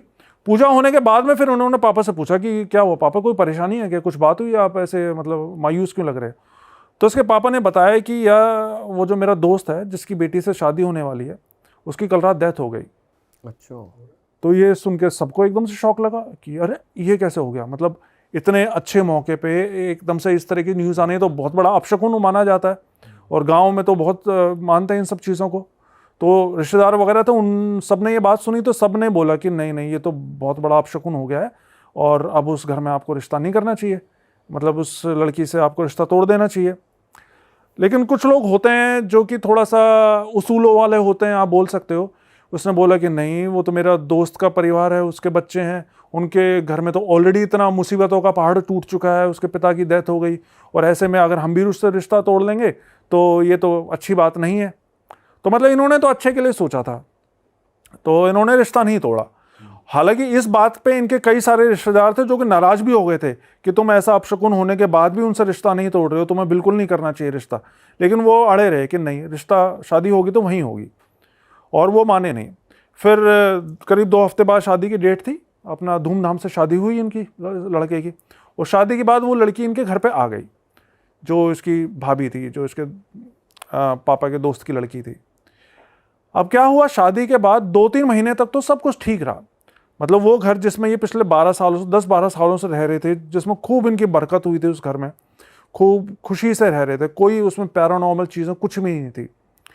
शादी के 2 महीने बाद से ही ना इनको उस घर में एक अलग ही वाइब आने लग गई। जैसे होता क्या है ना, मतलब जिस घर में हम रहते आ रहे हैं शुरू से, वहाँ पे जरा सा भी कुछ भी चेंज होता है ना वाइब में, तो हमें फील हो जाता है वो। तो ये बताता है कि हमें वहाँ पे डर लगने लग गया था 2 महीने बाद से, जैसे कि कुछ बहुत गलत हो रहा है, कुछ गड़बड़ होने वाला है। अपने ही घर में डर रहे, अपने घर में उनको डर लगने लग गया। लेकिन ये समझ में नहीं आ रहा था कि ये सब हो क्यों रहा है, क्या ऐसा क्या हो रहा है, मतलब ऐसा अभी तो शादी हुई है, सब कुछ ठीक ठाक चल रहा है, ऐसा क्यों हो रहा है, ये समझ में नहीं आ रहा था। और जो लड़की के फादर की डेथ हुई वो नेचुरली हुई, वो भी पता लगेगा आगे। अच्छा, वो भी आगे पता लगेगा। तो अब इनको ये तो पता चल रहा था कि कुछ ना कुछ गड़बड़ चल रही है, नेगेटिविटी आ रही है घर में, लेकिन अभी तक भी इतना ज़्यादा ध्यान नहीं दे रहा था कि क्यों हो रहा है, कौन क्या कर रहा है, ये सब चीज़ें अभी क्लियर नहीं हुई थी। लेकिन फिर क्या हुआ, एक दिन सुबह सुबह इसके पापा, सबसे जल्दी इसके पापा ही उठते थे, सुबह मॉर्निंग वॉक वगैरह के लिए जाते होंगे। तो सुबह सुबह इसके पापा उठे तो बाहर गेट खोला ना उन्होंने कोठी का, गेट से निकले तो देखा कि इनके जस्ट गेट के सामने एक बकरे का कटा हुआ सर रखा हुआ है, हाँ, और उसके साथ में एक धागा रखा हुआ है, काले रंग का धागा लंबा सा। अब इसके पापा ने एकदम से ये देखा कि अरे ये कहाँ से ऐसी चीज़ आ गई, तो कोई भी नेचुरल से सकपका जाएगा एक बार के लिए। तो उसने भी जल्दी से घर के सब लोगों को उठाया, इन्होंने देखा कि ये उन्होंने देखा यार ये क्या क्या चीज़, मतलब ये हरकत किसने कर दी है। तो इन्होंने सोचा कि हो सकता है किसी शायद आस पड़ोस के किसी ने शरारत करी हो हमें परेशान करने के लिए। तो उसके पापा ने एक पन्नी ली, उसके अंदर वो सारी चीज़ें डाली और थोड़ा सा दूर जहाँ पे कूड़े का ढेर होता होगा, मतलब आसपास का कूड़ा जहाँ इकट्ठा होता था, वहाँ जाके उसको फेंक दिया। उसके बाद घर आ गए। उसके बाद वो दिन तो इनका नॉर्मल गुजर गया, लेकिन फिर क्या हुआ, उसी रात से ही ये जब भी सोते हैं ना तो इनको किसी औरत के रोने की आवाज़ आती है अपने घर के अंदर से। मतलब ये पता होता था कि घर के अंदर से, काफ़ी बड़ा घर था इनका, कोठी थी अच्छी खासी, तो ये पता था कि घर के अंदर से रोने की आवाज़ आ रही है, लेकिन कौन से कमरे से आ रही है, कहाँ से आ रही है, ये पता नहीं चलता था। और सभी को एक साथ आती थी या एक एक करके आई सब? नहीं, अब ऐसा ये तो नहीं बताया उसने कि भाई एक एक करके आई, लेकिन रात में आवाज़ सबको सुनती थी, आवाज़ सुनती सबको थी। इनको पता चलता था कि इनके घर में कोई औरत रो रही है। और ये जो हस्बैंड वाइफ जो नई वो आई थी, उसका बिहेवियर नॉर्मल था बिल्कुल? अभी तक बिल्कुल नॉर्मल था, मतलब अच्छी फैमिली टाइप में रह रहे थे वो। पति पत्नी का आपस में सही था, बिल्कुल सही था, उनमें कोई प्रॉब्लम नहीं आई थी। तो रात में ये सब चीज़ें होने लग गई। तो 3-4 दिन तक तो इन्होंने इग्नोर किया कि भाई शायद हो सकता है बाहर से आ रही है आवाज़ें, लेकिन जब 3-4 दिन तक हर रात में इनके घर में रोने की आवाज़ें आती रही, तो इसके पापा का एक कोई फ्रेंड हुआ करता जो कि अच्छा खासा तांत्रिक, बताते हैं काफ़ी अच्छा तांत्रिक था, वो बड़ा तांत्रिक था। तो फिर एक दिन इसके पापा ने उस फ्रेंड को बताया कि भाई हमारे घर में पिछले कुछ दिनों से ऐसा ऐसा हो रहा है, और जिस दिन हमारे घर के गेट के पे वो सर रखा मिला था, उस दिन के बाद से ये सब चीज़ें हो रही हैं। तो उसने बोला कि अच्छा चलो ऐसा करता है, मैं आता हूँ तुम्हारे घर पे और एक बार मैं देखता हूँ कि भाई क्या परेशानी है तुम्हारे घर पे। उससे पहले इन्होंने अपनी वो नहीं देखी घर के बाहर की सराउंडिंग्स की, कहीं बाहर से आ रही हो या क्या आवाज़ है? हाँ, वो तो नॉर्मल चीज़, वो तो उन्होंने हर तरीके से पता लगाने की कोशिश की कि भाई घर के अंदर से आ रही है तो कहाँ से आ रही है, घर के बाहर से तो नहीं आ रही।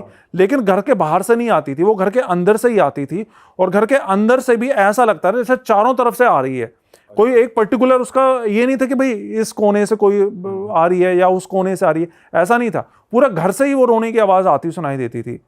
तो वो इसके पापा के दोस्त आए, वो तांत्रिक जो कि काफ़ी बड़े तांत्रिक थे, तो उन्होंने आके अपनी क्रिया वगैरह करी। तो उन्होंने फिर इनको बताया कि तुम्हारे घर पे ना एक पिशाच को छोड़ा गया है, और इस पिशाच को सिर्फ तुम्हारी, मतलब ये जो लड़का था, इसकी मम्मी को मारने के लिए छोड़ा गया है। तो इसके पापा ने पूछा कि भाई मतलब मेरी वाइफ को मारने के लिए छोड़ा गया है, लेकिन ऐसा क्यों? हमने तो कभी किसी का कोई बुरा नहीं किया, और ना मेरी किसी से कोई दुश्मनी है, हमारा तो किसी से कोई लेना देना ही नहीं है, और रिश्तेदारी में भी हमारे सब अच्छे लोग हैं, तो हमारे साथ कोई ऐसा क्यों करेगा? तो उसने बोला कि इसका तो मैं अभी जवाब नहीं दे सकता हूँ, अभी पहले मेरे को क्रिया करके इसको वापस भेजने दो पिशाच को, इसके बाद मैं 2-4 दिन बाद तुम्हें बताऊंगा कि किसका क्या धरा है। तो बोला ठीक है। फिर उसने अपनी क्रिया वगैरह करी, जो भी चीज़ें थी, और उस पिशाच को वापस भेज दिया। और पिशाच को भेजने के लिए कई तरह की चीज़ें भी उन्होंने मांगी थी, मिठाइयाँ, कई तरह की मिठाइयाँ, जो भी नॉर्मल तांत्रिक क्रियाएँ होती हैं, उस तरीके से करके उन्होंने पिशाच को वापस भेज दिया। अब क्या हुआ, ये 3-4 दिन बीत गए। इसके बाद से वो रात में जो रोने की आवाज़ आती थी ना, वो आनी बंद हो गई। अब फिर से पहले जैसा सब कुछ नॉर्मल हो गया। लेकिन फिर 3-4 दिन बाद क्या हुआ, फिर से एक सुबह इसके पापा सो के उठे ना, तो इनका जो दरवाज़ा था, जो मेन गेट, वो खोल के जैसे बाहर निकले तो देखा कि सामने फर्श के ऊपर एक हरे रंग का बड़ा सा कपड़ा रखा हुआ है, और उसके ऊपर मांस के लोथड़े से पड़े हुए हैं, और खून के छींटे पड़े हुए हैं वहाँ पे। तो वो देखते ही ये फिर से समझ गए कि भाई ये तो फिर से किसी ने कोई गड़बड़ कर दी है। लेकिन पिछली बार जो ये तांत्रिक दोस्त आए थे ना इनके, उन्होंने इनको ये बोला था कि भाई तुम्हारे घर पे अगर इस तरह की कोई भी चीज़ दोबारा से हो ना, तो इन चीज़ों को छूना मत तुम, ये छूना ठीक नहीं रहता। तो उसने ना छुआ नहीं, बल्कि पीछे वाले गेट से निकल के अपनी कार लेकर अपने उस दोस्त के पास पहुंचे, और उसको जल्दी से लेकर आ गए अपने घर पे। तो वो इनका वही तांत्रिक दोस्त वापस से आया इनके घर पे, देखा कि भाई वो सब चीज़ें वहाँ पे रखी हुई हैं, तो उसने अपने जो भी क्रिया वगैरह थी, मंत्र वंत्र थे, वो पढ़ने शुरू कर दिए। लेकिन इस बार क्या हुआ, जैसे ही उसने मंत्र पढ़ना शुरू करा ना, उसको खून की उल्टी हो गई वहीं की, अरे भाई साहब, तांत्रिक को। और जबकि वो अच्छा खासा शक्तिशाली तांत्रिक था, उसको खून की उल्टी हो गई, और खून की उल्टी होते के साथ ही वो तो उल्टे पाँव वहीं से भाग गया। उसने कहा कि भाई मैं अभी कुछ नहीं कर सकता हूँ, मेरे को यहाँ से जाना होगा, और वो फिर वहाँ से घर से भाग गया। अब वो चला गया तो वो तो सब चीज़ें वहीं पड़ी थी, मांस के लोथड़े अभी भी घर के सामने पड़े हुए थे। फिर ये बताता है कि इसके पापा ने फिर से एक पन्नी ली, और वो सब चीज़ें उठाई, एक पन्नी में बांध के साथ में जो गंदी नाली थी उसमें फेंक दिया। लेकिन फिर उसी रात को इनके साथ में पता है क्या हुआ, रात में जब ये लोग अपने अपने कमरों में सो रहे थे ना, तो इनको घर के बाहर जो इनका वो तो हॉल था जहाँ पे इनकी सारी डाइनिंग टेबल कुर्सियाँ उर्सियाँ रखी हुई थी, इनके सारी की सारी चीज़ें ऐसे उठ उठ के मतलब ऐसे हवा में उड़ने लगी जैसे कि उठा उठा के उनको पटक रहा हो बुरी तरह, दीवारों से टकराने लगी, चकनाचूर होने लगी, किचन में जितने बर्तन थे सारे इधर उधर होने लग गए। हवा में उड़ रही है सारी चीजें, मतलब चीज ऐसे ऐसे जैसे मैं ये जैसे कप रखा हुआ है, इस कप को मैं उठा के दीवार पे फेंक के मारूंगा ना, तो इस तरीके से हो रहा था जैसे कोई उठा उठा के फेंक रहा है चीजों को। तो ये बताता है कि हमें उस वक्त ऐसा लग रहा था जैसे हमारे घर के अंदर पूरी कोई भूतों की भूचाल आ गया हो। हाँ भूचाल आ गया, भूतों की पूरी फौज घुस गई है हमारे घर में, तो ऐसा लग रहा था हमको। और मदद वाला कोई था नहीं क्योंकि एक वही थे तांत्रिक, और रात में ये मेरे ख्याल से 2-3 बजे की बात है जब इनके साथ में ये सब हो रहा था। तो जैसे तैसे पूरे मतलब एक कमरे के अंदर सारे के सारे दुब के रहे, और फिर जब सुबह दिन निकला ना, फिर इन्होंने जाके हॉल में देखा तो पूरे हॉल का सामान सारा तहस नहस हुआ पड़ा था। तो इसके पापा फिर से उस अपने दोस्त के पास गए क्योंकि इनको समझ में आ गया था कि भाई ये तो कोई बहुत ही बड़ी मुसीबत घर में घुस गई है। तो ये अपने दोस्त के पास गए, तो दोस्त के पास गए तो देखा कि उसकी तो वैसी मरने की जैसी हालत हो रखी थी उसके दोस्त की, मतलब उसकी ऐसी हालत हो रखी थी वो बोल भी नहीं पा रहा था ठीक से। तो इसने अपने दोस्त को बताया सारी सारी बात कि जी हमारे घर में तो ऐसा ऐसा हुआ, हमारा तो सारा सामान तहस नहस हो गया और तुम भी वहाँ से उस दिन भाग गए थे, तो कुछ तो बताओ हमारे घर में ऐसी कौन सी चीज़ घुसाई है, कुछ तो हमारी मदद करो। तो उसने तांत्रिक ने बताया कि तुम्हारे घर में कोई भूत वूत नहीं आया है, तुम्हारे घर में एक सुलेमानी जिन को छोड़ा गया है। एक जिन है, सुलेमानी जिन, हाँ जिन्नात की भी अलग अलग कैटेगरीज होती हैं, उसमें एक सुलेमानी जिन बताया जाता है। जब मैंने ये स्टोरी सुनी थी ना, तब मेरे को एक अलिफ लैला, आपको याद आता हो शायद, हाँ, याद एक होगा, शो एक आता आया था। करता था अलिफ लैला, उसमें हुआ करता था एक कैरेक्टर सुलेमानी जिन। वो सुलेमानी जिन बताते हैं ऐसा कि ये जिन्नों का सरदार होता है और उसमें बहुत बहुत ताकतवर होता है, ये मतलब बहुत शक्ति होती है, इसको हराना बहुत मुश्किल होता है, इसको काबू में करना। तो उसने बताया कि ये सुलेमानी जिन है और इसको कोई काबू में नहीं कर सकता, और ये तुम लोगों की मौत बन के आया है, इसको सिर्फ तुम लोगों को मारने के लिए भेजा गया है यहाँ पे, और इससे अब तुम लोग बच नहीं सकते। तो उसके पापा ने उसको बोला कि भाई मेरे तो बच्चे हैं साथ में, मेरी तो फैमिली है, अगर तुम ही कुछ ऐसे बोलोगे तो फिर मैं कहाँ जाऊँगा। तो उसने बताया कि भाई देखो मैं तो कुछ नहीं कर सकता हूँ, लेकिन चूंकि तुम्हारी पूरी फैमिली की ज़िंदगी का सवाल है तो मैं तुमको एक रास्ता बता सकता हूँ। उसने बताया कि शिमला में एक जगह पड़ती है नालागढ़, और वहाँ पे एक बाबा है जिनको पीपल वाले बाबा करके बुलाया जाता है। तो उसने बोला कि वो एक अघोरी बाबा है, अगर तुम जा सकते हो तो जल्द से जल्द उन बाबा के पास जाओ, अगर तुम्हारी कोई जान कोई बचा सकता है ना तो सिर्फ वही बचा सकता है, नहीं तो तुम्हारा बचना बहुत मुश्किल है। और अगर आने वाली पूर्णिमा या अमावस्या पता नहीं क्या बताई थी, तब तक ये तुम सबको एक एक करके मार डालेगा, क्योंकि इसको ऐसा नहीं है कि तुम लोगों को परेशान करने के लिए या तुम्हारा बिजनेस चौपट करने के लिए भेजा गया है, इसको सिर्फ तुम लोगों को मारने के लिए ही भेजा गया है। वैसे अभी तक किसी फैमिली मेंबर को कुछ वैसे कुछ नहीं नहीं, अभी फिजिकल हार्म फैमिली में किसी को नहीं हुआ था, लेकिन वो पहले वाला जो पिशाच था उसके लिए उसने बताया था कि माँ को मारने के लिए भेजा है, लेकिन ऐसा अभी तक सेफ थे, मतलब मरे नहीं थे, कोई भी फैमिली में डेथ नहीं हुई थी। तो उसने कहा कि एड्रेस दिया उसका बाबा का, तो ये लोग उसी शाम को फिर वहाँ पे नालागढ़ जाने के लिए निकल गए। मतलब जो इनका बड़ा वाला लड़का था जिसकी शादी हुई थी कुछ दिन पहले, और उसके पापा, ये 2 लोग गए थे, बाकी इसकी मम्मी और छोटा वाला लड़का और इसकी भाभी, वो तीनों घर पे ही थे। तो रात में ही निकल गए, और अब दिल्ली से तो शिमला जाने में कई घंटे लग जाते हैं ना, तो रात में फिर एक जगह ये लोग थोड़ा सा रेस्ट करने के लिए, कुछ खाना वाना खाने के लिए एक ढाबे पे भी रुके थे। और ये बताते हैं कि इस ढाबे पे ये रुके, खाना वाना खाया, लेकिन उसके बाद जब इन्होंने गाड़ी स्टार्ट करी तो इनकी फिर गाड़ी भी स्टार्ट नहीं हो। मतलब इन्होंने, ऐसा नहीं था कि उस गाड़ी में कोई खराबी थी या कोई पुरानी गाड़ी थी, अच्छी भली गाड़ी थी, चलती कंडीशन में थी, बिल्कुल अच्छे से चला के लाए थे, लेकिन वहाँ पे इनकी गाड़ी स्टार्ट होने का नाम नहीं, मतलब 1 घंटा लग गया इनको, हर तरह की कोशिश कर ली लेकिन गाड़ी स्टार्ट नहीं हो रही इनकी। फिर इसके पापा ने किसी तरह अपने गाड़ी के अंदर हनुमान चालीसा वगैरह लगाई, तो इनकी गाड़ी अपने आप स्टार्ट हो गई। और मतलब ये सुनने में थोड़ी सी फिल्मी बात लग सकती है कि हनुमान चालीसा चला, लेकिन ऐसा होता है, ऐसा बहुत सी स्टोरीज में बहुत से व्यूअर्स ने मेरे को बताया कि ये चीज़ें, जैसे इस तरह के कोई भी भूतिया रास्ते होते हैं ना, कोई भी पैरानॉर्मल एंटिटीज़ होती हैं, तो वो इस तरीके से करती हैं, वो आपकी गाड़ी बंद कर देंगी, बाइक बंद कर देंगी, लेकिन फिर आप कुछ अपने किसी देवी देवता को याद करोगे तो एकदम से छोड़ देती हैं वो चीज़ को, वो स्टार्ट हो जाती है। तो जैसे तैसे फिर इनकी गाड़ी स्टार्ट हुई, फिर ये ऊपर मतलब वो ऊपर की तरफ पड़ता है बताते हैं एरिया, तो ऊपर की पहाड़ों की तरफ जाए। एक तो वैसे मतलब 2000 में तो वहाँ पे इतना अच्छा भाई रोड्स वगैरह नहीं बनी होंगी। तो जैसे तैसे ये पहुँचे ऊपर।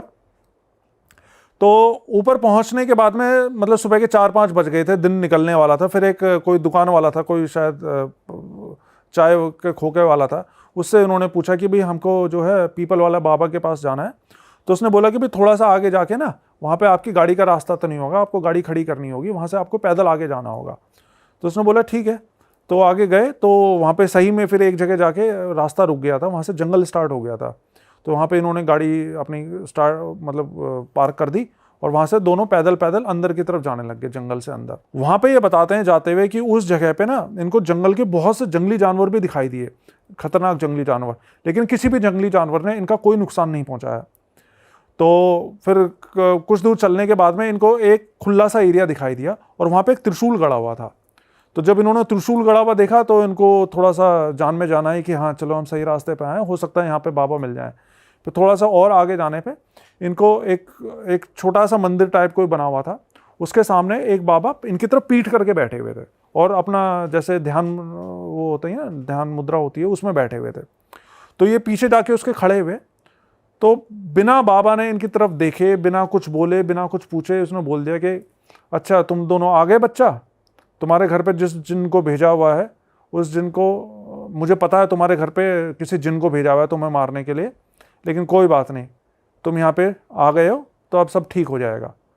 तो ये लड़का ये बताते हैं कि भाई जब इन्होंने बाबा के मुंह से ये बात सुनी ना कि भाई तुम्हारे घर पे जिन को भेजा गया हो और तुम ये सब चीज़ें दिल्ली से आए हो इतनी दूर से, तो इनको इतनी हैरानी हुई, क्योंकि इन्होंने तो बाबा ने बात करना तो दूर, बाबा ने पीछे पलट के इनका चेहरा तक नहीं देखा था, लेकिन फिर भी बिना देखे बाबा ने इनको खुद से ही बता दिया उन्होंने। खुद से बता दिया। मतलब होती हैं सिद्धियाँ होती हैं बाबाओं के पास में, तो बाबा ने खुद से इनको बता दिया। फिर बाबा उठे, फिर बाबा ने इनसे बात की। बाबा ने बताया कि तुम लोग बहुत दूर से आए हो, थक भी गए होगे, तुम एक काम करो, तुम लोग 2-3 घंटे आराम कर लो, सो लो।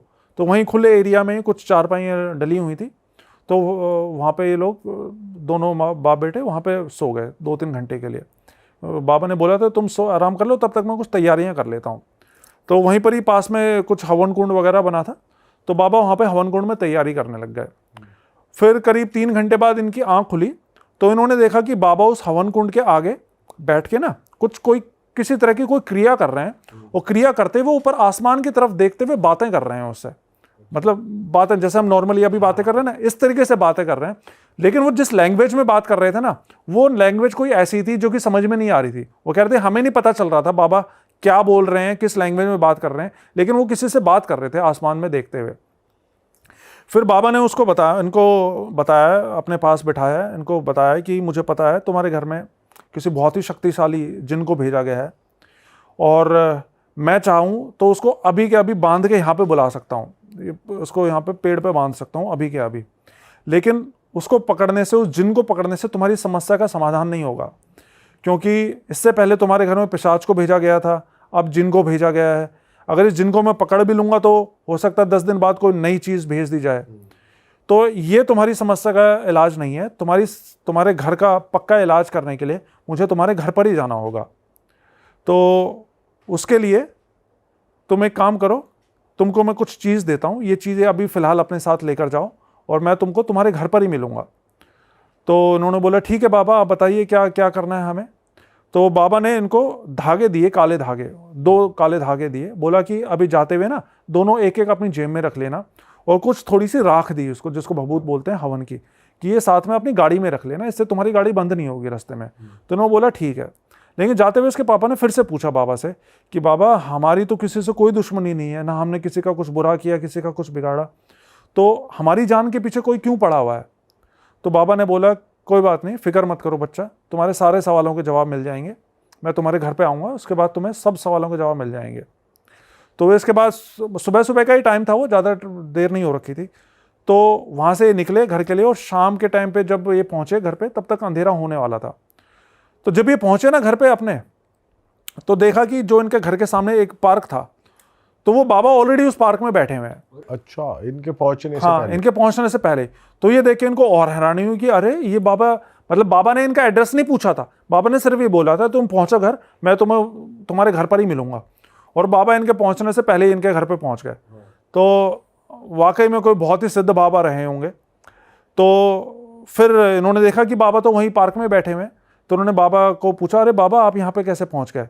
बाबा ने बोला कोई बात नहीं बेटा, मैं तुम्हारे लिए ही आया हूँ, चलो अब तुम लोग घर के अंदर जाओ, लेकिन अंदर जाने से पहले ये धागा और ये भभूत मेरे को वापस कर दो। तो बाबा ने इनसे ले ली वो चीज़, और बाबा ने बोला तुम अंदर चलो, मैं आता हूँ 5 मिनट बाद। फिर ये सारे दोनों अंदर गए। तो अंदर जाके ये बताता है कि सिर्फ पापा ने देखा कि भाई मेरा छोटा बेटा और जो है बहू और वाइफ बिल्कुल ठीक है, क्योंकि डर तो रहता ही है कि भाई कहीं हमारे पीछे से उनके साथ में कुछ ऐसा ना हो गया। तो उसने देखा कि भाई तीनों बिल्कुल ठीक हैं, सही सलामत है, तो थोड़ा सा उनको और जान आई उनकी। फिर 5-10 मिनट बाद वो बाबा आए इनके घर पे। बाबा ने उनसे बोला कि एक काम करो, सबके सब मेरे सामने आके खड़े हो, तुम्हारे जितने भी परिवार के लोग हैं। तो सबके सब इनके सामने आके खड़े हो गए। फिर बाबा ने इनकी बहू से पूछा कि वो सामान कहाँ है जो तेरी माँ ने तेरे को दिया था? अच्छा, हाँ ऐसे ही डायरेक्ट कि वो सामान लेकर आ जो तेरी माँ ने तेरे को दिया है।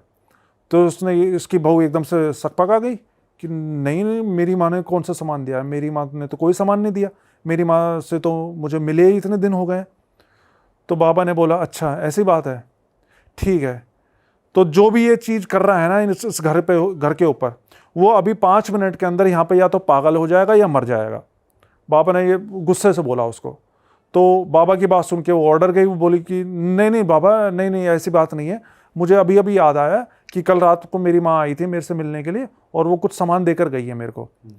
तो बाबा ने बोला अच्छा जा लेकर आ वो सामान, क्या है सामान लेकर आ। तो वो अंदर गई अपने कमरे में, अलमारी से एक पोटली निकाल के लेकर आई, हरे रंग की पोटली। तो बाबा को वो पोटली दी, तो बाबा ने वो खोली पोटली, तो उसके अंदर से 7 लौंग और कुछ सिंदूर और इस तरह की चीज़ें कुछ निकाली। फिर बाबा ने जो वो चीज़ें निकाली ना, फिर बाबा ने उसके ऊपर चिल्ला के बोला कि क्यों मारना चाहती है तू उन लोगों को, बता। तो तब तक तो इन लोगों को यकीन ही नहीं हो रहा था कि भाई हमारी बहू ऐसा कर रही है। लेकिन फिर इसकी बहू ने अपने मुंह से सारी बात बताई इनको। इसकी बहू ने बताया कि मेरी माँ जो है वो तांत्रिक के चक्कर, इन सब बाबाओं के चक्कर लगाती है, बहुत सालों से लगाती आ रही है। तो जब ये रिश्ता हमारे पास में आया और हमें पता चला कि ये लोग इतने पैसे वाले हैं, तो मेरी माँ के और मेरे मन में लालच आ गया। तो हमने सोचा कि शादी के बाद अगर ये लोग मर जाएं तो इनकी सारी प्रॉपर्टी हमारी हो जाएगी। और ये सोच के मेरी माँ ने इनके ऊपर में ये सब चीज़ें करवाना शुरू कर दिया। और वो सब चीज़ें जो इनके घर में होती थी ना, वो और कोई नहीं, इसकी माँ करती थी इस लड़की के थ्रू, अपनी बेटी के थ्रू। तो यही रखती थी सारा ये सामान। रखती थी और वो भिजवाती थी इसकी उस लड़की की माँ। तो और फिर इसके पापा की मौत कैसे हुई थी इस लड़की के, उसका भी ये बात भी खुली। बाबा ने फिर पूछा अब ये बता कि तेरे बाप की मौत कैसे हुई थी, तेरे पिताजी कैसे मरे थे। तो इस लड़की ने बताया कि जब मेरे पिताजी को ये बात पता चली ना कि हम ऐसा ऐसा करना जा रहे हैं, मेरी माँ ऐसा ऐसा करना चाहती है कि भाई शादी के बाद 2-4 महीने में इनको ख़त्म करके इनकी सारी प्रॉपर्टी हथिया लेना, तो मेरे पापा ने इस चीज़ के लिए साफ मना कर दिया था कि नहीं वो मेरा दोस्त है, मैं ऐसा नहीं होने दूंगा, मैं तुम्हारे बारे में उसको बता दूंगा, मैं रिश्ता ही तोड़ दूंगा। तो उस अपने पिता को रास्ते से हटाने के लिए मैंने और मेरी माँ ने मिलकर हमारे पिता की हत्या कर दी, पिता का ही खून कर दिया। तो अपने बाप को भी इस लड़की ने अपनी माँ के साथ मिलकर मारा था।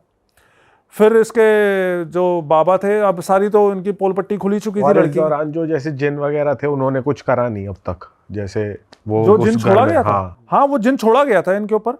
हाँ, तो घर में कोई हरकत नहीं हुई, इतने बाबा नहीं, थे वहाँ। एक अभी वो कॉल करेगा हमें, जस्ट मैं जो बताने जा रहा था, वो अभी बाबा उसको बुलाएगा जिन को। अच्छा, हाँ मतलब ऐसा है ना, कुछ चीज़ों कुछ केसेस में तो अपने आप चीज़ें सामने आ जाती हैं, कुछ केसेस में उनको सम्मन करना पड़ता है। तो फिर बाबा ने इसको, जब ये सारी चीज़ें खुल गई इसके सामने, फिर बाबा ने इनको बोला कि अब तुम्हें पता चल गया है ना कि कि मैं यहाँ पे क्यों आया हूँ। मैं चाहता तो वहीं पर ही उस जिन को बुला देता, लेकिन उससे तुम्हारा घर का समाधान नहीं होता, क्योंकि कल को ये फिर और कोई हरकत करती। तो इस वजह से मुझे यहाँ पर आकर तुम्हारे बीच में इसके मुंह से ही ये उगलवाना था, क्योंकि अगर मैं भी ये चीज़ बात बोलता तो तुम लोगों को हो सकता है यकीन नहीं होता मेरी बात पे, क्योंकि ऐसी बात पे तो बड़ा मुश्किल हो जाता ना यकीन करना। तो फिर बाबा ने बोला कि अब तुम्हें सच्चाई पता लग गई है ना, तो अब मैं इस जिन का इलाज करता हूँ। फिर बाबा ने अपने जो भी क्रिया वगैरह थी, मतलब उन्होंने एक झोला ले रखा था, उसमें से कुछ राख वाख निकाली, उन्होंने मंत्र वंत्र पढ़ के पूरे घर में इधर उधर फूंका। तो जब वो फूंका ना, तो ये बताते हैं कि इनका एक कमरा था, कोई पर्टिकुलर कमरा नहीं था, एक कमरा था, उस कमरे से एक लंबा सा काला साया निकल, धुएं धुएं जैसा। वो सबको दिख रहा है, सबने देखा हाँ, है। सब घर के वही हैं, हॉल के अंदर ही। और सामने आके खड़ा हुआ उस बाबा के, और जोर जोर से हंसने लग गया वो साया कि अघोरी तुझे क्या लगता है, तू मुझे हरा देगा? मैं सुलेमानी जिन हूँ, सुलेमान नाम है मेरा, और ये सब कुछ छोड़ छाड़ के यहाँ से चला जा, नहीं तो हो सकता है इस फैमिली से पहले तेरी जान मुझे लेनी पड़ जाए। तो वो बाबा को ही धमकी दे रहा है उल्टा, मतलब डरने के बजाय। तो बाबा ने कई तरह की क्रियाएं वगैरह करी, लेकिन उसको ऐसा लग रहा है जैसे कोई असर ही नहीं हो रहा उस जिन को। वो खड़ा अपना हंस रहा है वहाँ पर जोर जोर से। फिर बाबा ने इनसे बोला कि तुम एक काम करो, तुम सारे घर से बाहर निकलो, मैं कुछ करता हूँ। फिर ये सारे घर से बाहर गए। फिर घर से बाहर जाते हुए भी इनको उसके जिन के हंसने की आवाज़ सुनाई दे रही थी, लेकिन फिर 10-15 मिनट बाद, मतलब जो भी आवाज़ें आ रही थी हंसने वसने की और ये सब चीज़ें, वो सब कुछ शांत हो गई। और फिर दरवाज़ा खुला और वो बाबा बाहर निकल के आए। तो ये बताते हैं जी कि जब हम बाहर खड़े हुए थे तो हमें यही लग रहा था कि कहीं बाबा के साथ ही कुछ गलत ना हो जाए, कि इतना ताकतवर जिन है। लेकिन जब दरवाज़ा खोल के बाबा बाहर आए तो थोड़ा सा हमारी भी जान में जान आई कि चलो सब कुछ ठीक हो गया है। फिर बाबा ने इनको बताया कि मैंने उस जिन को पकड़ लिया है, लेकिन मैंने उसको मारा नहीं है, मैंने उसकी जान बख्श दी है, इस शर्त के ऊपर कि जिसने उसको भेजा है वो उसी की जान लेगा। तो ये बात सुन के वो लड़की रोने लग गई कि इसको तो मेरी माँ ने भेजा है और ये मेरी माँ की जान ले लेगा। तो वो उसके पैरों में पड़ गई बाबा की, बाबा ऐसा मत करो, मेरी माँ की जान बख्श दो, और हम आज के बाद ऐसा कभी भी कुछ नहीं करेंगे। तो बाबा ने बोला ठीक है, मैं तेरी माँ की जान बख्शता हूँ, लेकिन आज के बाद तू इस घर को छोड़ के चली जाए और आज के बाद इन लोगों की तरफ पलट के मत देखियो कभी भी, और अपनी माँ से बोल दियो कि इनका कभी बुरा करने की ना सोचें। तो उसने बोला ठीक है बाबा, अभी तो रात हो रही है, मैं जैसे ही सुबह दिन निकलेगा मैं दिन निकलते ही यहाँ से चली जाऊँगी इनके घर से। तो वैसा ही किया। फिर जब सुबह हुई तो ऑटो पकड़ के इनके घर से चले गए अपने मायके के। उसके बाद ना तो फिर अगले कई दिनों तक कोई कॉल आई, ना वो वापस आई इनके घर पे। लेकिन फिर बाबा जब सुबह जा रहे थे इनके घर से ना, तो बाबा ने बोला कि ठीक है मैं जा रहा हूँ तुम्हारे घर से, लेकिन जाते हुए मैं तुम्हारे घर को एक बार सुरक्षा कवच से वो कर देता हूँ, बांध देता हूँ, जिससे कि अगर दोबारा से कोई भी तांत्रिक प्रयोग या कोई चीज़ भेजी जाती है तुम्हारे घर पे, तो मेरे को वहाँ पे अपने धाम में बैठे बैठे पता चल जाएगा कि भाई तुम्हारे घर पे कुछ चीज़ आई है, और मैं वहीं उसको बांध के बुला लूँगा। तो इसके बाद ये चले गए, बाबा अपने वहाँ चले गए, और वो उनकी बहू भी अपने मायके चली गई। उसके बाद ना कोई कांटेक्ट हुआ, नहीं हुआ। लेकिन फिर क्या हुआ, करीब 1 महीने बाद इनको पता चला कि इसकी माँ की डेथ हो गई है, उसकी बहू की माँ की डेथ हो गई है। तो जब इनको ये पता चला कि बहू की माँ की डेथ हो गई है, तो ये दोबारा से उस बाबा के पास गए। कोई कांटेक्ट नंबर, फ़ोन नंबर वगैरह तो था नहीं जिससे बात कर सकते। तो दोबारा नालागढ़ गए और बाबा को बताया कि बाबा उसकी माँ की मौत हो गई है, और आपने तो बोला था कि भाई उसके आप जान बख्श दोगे। तो बाबा ने बताया कि मैं उसकी जान बख्शना चाहता था, लेकिन वो औरत अपनी हरकतों से बाज ही नहीं आ रही थी। उस दिन जब वो उसकी लड़की चली गई तुम्हारे घर से, उसके बाद उसी रात को उसने एक बानो नाम की चुड़ैल को तुम्हारे घर पे भेजा था, लेकिन चूंकि तुम्हारे घर पे सुरक्षा कवच लगा हुआ था तो उसको वो अंदर घुस नहीं पाई, और उसको बांध के मैंने यहाँ पे बुला लिया। और उसके बाद भी वो आए दिन कभी कुछ और कभी कुछ तुम्हारे घर पे वो चीज़ें छोड़े जा रही थी, वो बाज नहीं आ रही थी। मैंने उसको बहुत कोशिश करी समझाने की इन सब चीज़ों से बाज आ जा, लेकिन वो नहीं मान रही थी। इसलिए आखिर में मुझे इस जिन को छोड़ना ही पड़ा। और जैसे कि इसने वादा कर रखा था जिन ने कि जाते ही उसी की जान लेगा जिसने इसको भेजा है, तो इसने सबसे पहले उसी की जान ले ली। तो ये थी ये पूरी स्टोरी। सिर्फ लालच की वजह से वो, मतलब अच्छा भला करते हैं लोग ऐसे लालच की वजह से। भाई वैसे ही सब कुछ तो था ही, उसके बाद शादी तो हो ही गई। शादी हो गई थी, वो उस घर में ही आ गई थी, मालकिनी थी वो एक तरीके से घर की। बट उसके माइंड में ये था ना कि सारी प्रॉपर्टी मेरी हो जाए, इन सभी को निपटा दूं, सब कुछ ही मेरा हो जाए, मैं ही मालकिन बन जाऊं, कोई पूछने वाला ही ना हो सब कुछ। लेकिन वही ना लालच का बुरा नतीजा।